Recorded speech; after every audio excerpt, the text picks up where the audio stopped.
ఇప్పుడు ఏంటిదయ్యా అనంటే మనం ఒక ఊరికి పోదాం. ఆ ఊళ్ళే ఒక ఇల్లున్నది. ఆ ఇంట్లో ఒక మేడం ఉన్నది. ఆ మేడం కోసం పోలీసులు పోయిర్రు, ఆమెను కలిసిర్రు. అటెనక ఏమైందో ఎరికేనా? తెలిస్తే షాక్ అవుతారు, షేక్ అవుతారు. జల్దిన చూసి ఏదో ఒకటి కాని రమ్మా.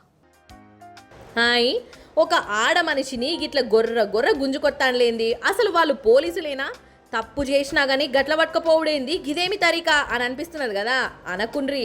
అయితే ఈమె కాదు, వీడు. అరే అవంటనోళ్ళ వీడే అనాలే. ఆడ మనిషి కాదు, మొగ మనిషే. పోలీసుల నుంచి తప్పించుకునేందుకు ఇగో ఇట్లా ఆడేశం గట్టి ఊర్లూళ్ళు తిరుగుతాండు. చీర గట్టి పొద్దెల్ల తీస్తున్నాడు. ముచ్చటేంటిదంటే వీడు రాజస్థాన్ రాష్ట్రపోడు, పెద్ద కంతిరోడు.